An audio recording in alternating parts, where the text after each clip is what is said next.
नमस्कार। आज हम एक ऐसी किताब की बात करेंगे जो हमें इंसानियत के सबसे अंधेरे कोनों में झांकने पर मजबूर कर देती है। इसका नाम है talking with psychopaths and savages. ये किताब उस चीज की परतें खोलती है जिसे हम अक्सर बस बुराई कहकर छोड़ देते हैं। तो चलिए उस एक सवाल से शुरू करते हैं जो शायद हम सबने कभी ना कभी सोचा है। क्या बुराई इंसान के अंदर पैदा होती है या हालात उसे ऐसा बना देते हैं? यही वो सवाल है जो इस पूरी किताब के केंद्र में है। देखिए, किसी को बुरा या राक्षस कह देना तो बहुत आसान है, पर यह किताब कहती है कि असली चुनौती उस बुराई की जड़ तक पहुंचने में है, उसे सिर्फ एक नाम दे देने में नहीं। तो चलिए थोड़ा गहराई में उतरते हैं। सबसे पहले ये किताब बुराई को देखने के हमारे पारंपरिक नजरिए को ही बदल देती है। किताब का मेन पॉइंट ये है कि कोई भी अपनी माँ के पेट से बुराई का टैग लेकर पैदा नहीं होता, बल्कि ये 3 चीजों का नतीजा है: हालात, दिमागी बनावट और सबसे खतरनाक, बेहिसाब सत्ता। और सबसे हैरान करने वाली बात, जो लोग सबसे भयानक काम करते हैं वो अपनी नज़र में विलेन होते ही नहीं हैं।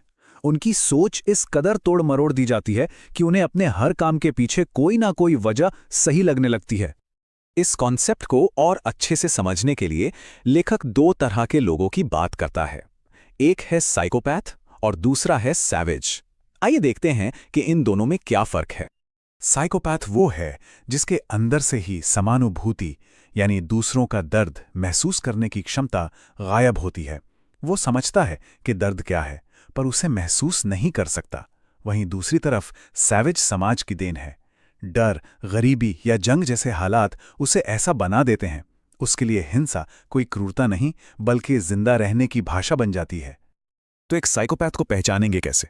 वो कमाल के झूठे होते हैं, उनका व्यक्तित्व बेहद आकर्षक हो सकता है, पर अंदर से पछतावा बिल्कुल जीरो। उनके लिए दूसरे लोग बस इस्तेमाल करने की चीजें हैं, शतरंज के मोहरों की तरह। अब आते हैं इस किताब के सबसे परेशान करने वाले हिस्से पर। ये वो हिस्सा है जहां लेखक खुद इन अपराधियों से जाकर मिलता है और उनकी दुनिया को समझने की कोशिश करता है। जरा सोचिए, लेखक हत्यारों और तानाशाहों के सामने बैठकर उनसे बात कर रहा है, और सबसे चौंकाने वाला सच क्या सामने आता है कि उनमें से कोई भी खुद को बुरा नहीं मानता। हर कोई अपनी एक अलग ही सच्चाई में जी रहा था।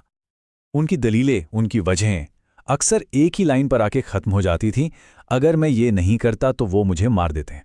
वो अपने कामों को क्रूरता की तरह नहीं, बल्कि खुद के बचाव के तौर पर देखते हैं। असल में वो खुद को ही असली पीड़ित मानते हैं।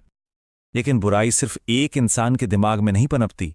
जब इसमें सत्ता का नशा घुल जाता है ना, तो एक महामारी की तरह फैलती है। और इसका फॉर्मूला लगभग हमेशा एक जैसा ही होता है। पहला कदम, किसी एक को बेहिसाब ताकत दे दी जाती है। दूसरा कदम, उसकी जवाबदेही खत्म कर दी जाती है। और आखिरी कदम, उसके हर गलत काम को आदेश का नाम दे दिया जाता है। इतिहास गवाह है, दुनिया के सबसे बड़े अपराध इसी फॉर्मूले से हुए हैं। और यहीं पर किताब हमें सबसे बड़ी चेतावनी देती है। दुनिया की सबसे खतरनाक बुराई वो नहीं है जो खुद को बुरा मानती है, बल्कि वो है जो खुद को सही और नेक मानती है। वो बुराई जो मानती है कि वो जो कर रही है वही दुनिया के लिए अच्छा है। तो ये सब जानने के बाद सवाल उठता है कि क्या इस अंधेरे से बाहर निकलने का कोई रास्ता है? क्या इस चक्र को तोड़ा जा सकता है?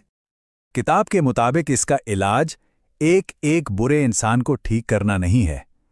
असली समाधान उन जड़ों को काटने में है जहां से ये जहरीली सोच पैदा होती है। और इसके लिए कुछ ठोस उपाय भी हैं, जैसे मानसिक स्वास्थ्य को गंभीरता से लेना, बच्चों में बचपन से ही सही और गलत की समझ पैदा करना, और सबसे जरूरी, सत्ता पर हमेशा एक अंकुश रखना, ताकि कोई भी सिस्टम से ऊपर ना हो जाए। और हां, एक आखिरी और सबसे जरूरी बात, किसी की बुरी सोच को समझने का मतलब ये बिल्कुल नहीं है कि हम उसे सही ठहरा रहे हैं। समझना असल में उसे रोकने का सबसे बड़ा हथियार है, क्योंकि जब हम ये जान जाते हैं कि आग लगती कैसे है, तभी हम उसे फैलने से रोक सकते हैं। तो मैं इस चर्चा को किताब की इसी एक लाइन के साथ छोड़ना चाहूंगा: जब हम समझना बंद कर देते हैं, तभी असली बुराई की जीत होती है। सवाल ये है, क्या हम समझने की हिम्मत रखते हैं?